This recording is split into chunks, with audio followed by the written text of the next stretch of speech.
Soul ties are real. Whether you believe it or not, no one is immune to soul ties. What is a soul tie? A soul tie is a deep spiritual connection between two people, or rather, a strong spiritual link between two people. Whenever we are talking about a soul tie, we are talking about two souls coming together to take one form. And one important thing that you should always remember about a soul tie is that a soul tie can either be diabolic, meaning demonic, or divine. A soul tie is formed after two people have been intimate, either physically, spiritually, even emotionally. Since we are talking about soul ties, not body ties, we might as well as go deeper before we go higher. What is a soul? A soul is a betweener.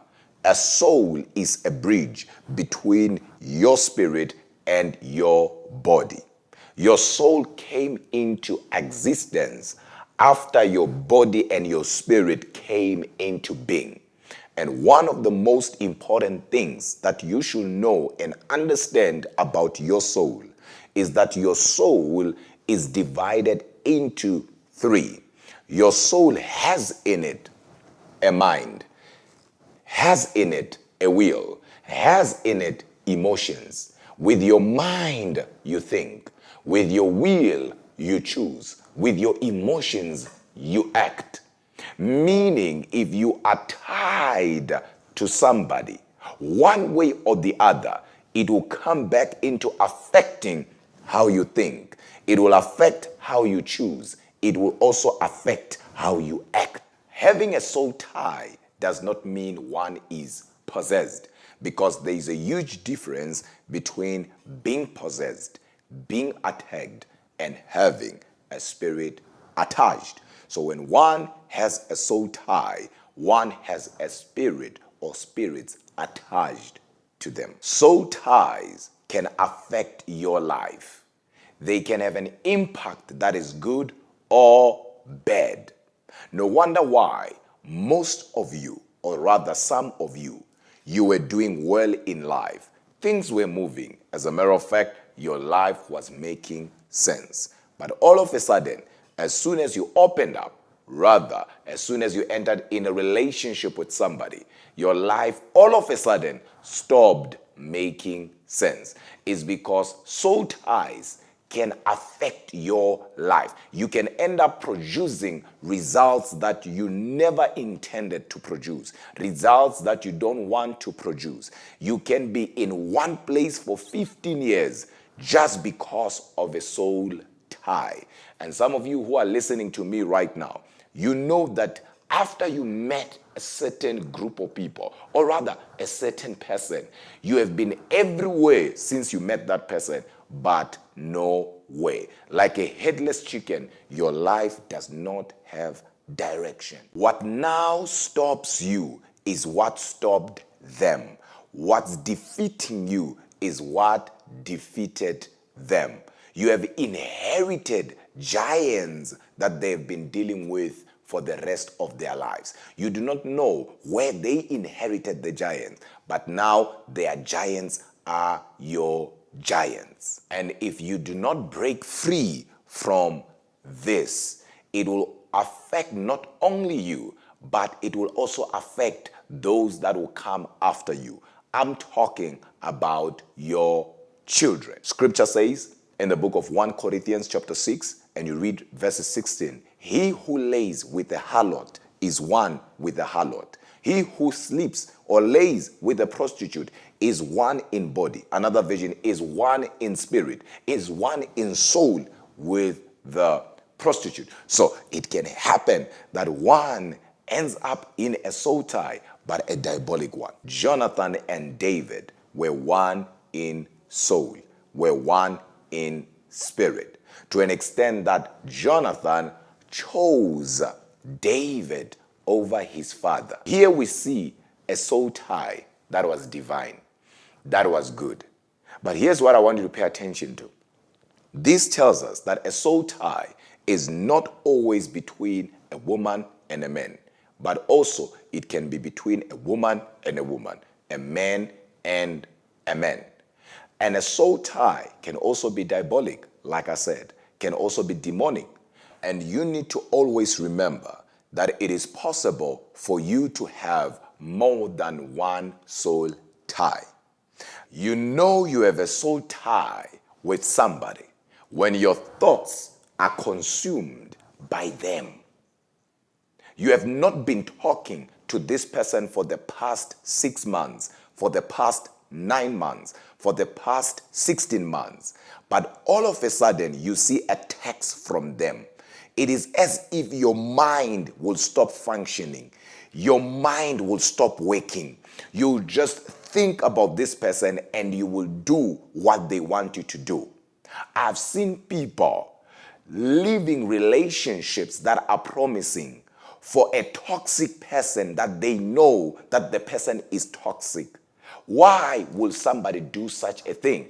It's because they have a soul tie with that person. Hence, they are willing to sacrifice a relationship that is promising for somebody that they know that the person is not making them better, but making them bitter, but still will leave a good relationship for that person. Remember, this is a soul tie, and your soul has your mind, has your will, and has your emotions. Sometimes you can tell yourself, I'm done with this person. I don't want to hear anything about this person because this person is a burden, not a blessing in my life. This person is exhausting me, not exalting me. And as a result, I don't want to hear anything about this person. And all of a sudden, you hear a song that they used to play. And you forget about whatever you said. You forget about the declarations that you have been making. And you find yourself looking for them on social media, looking for their numbers. I'm talking about you deleting their numbers, but their numbers are not deleted in your mind. You can't escape this person.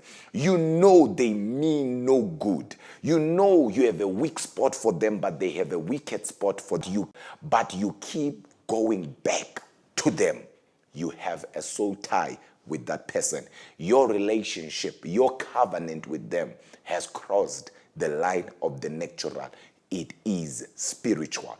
It is spiritual. And you need to understand that when it comes to spiritual things, time has no power. So never think, yes, I have a spiritual connection with this person, but as time goes by, it will eventually break. No, soul ties don't vanish.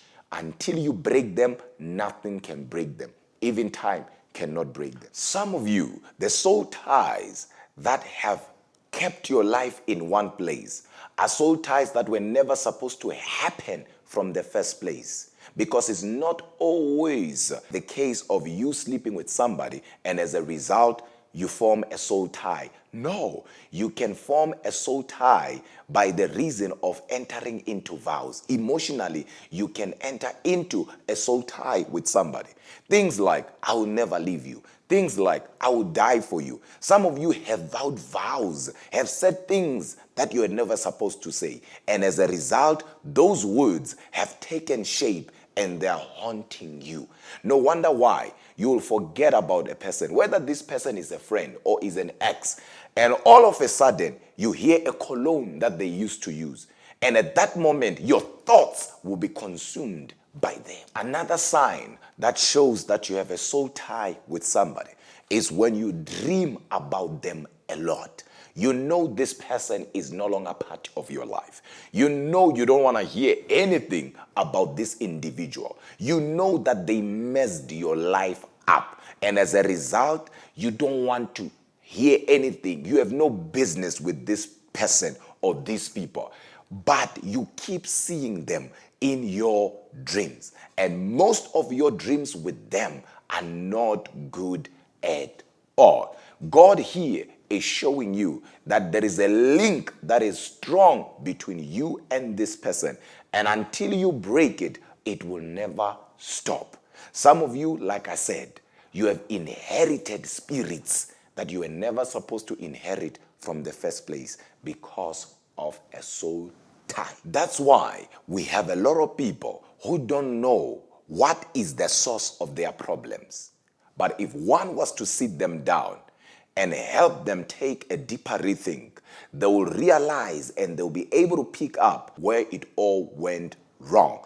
In most cases, soul ties are involved. Now the question is, I hear you, man of God. I hear you, apostle. I hear you, doctor. But how does one break free from soul ties? You need, number one, to enter into prayer. Number two, you need to fast. Number three, you need to confess. Everything that you have said about that person to that person, you now need to counteract it. Example, if you said, I will die for you, I want you to say the opposite. If you say, I will never do this, I will never do this. If I leave you, may I be cursed for the rest of my life. I want you now to combat those words using words.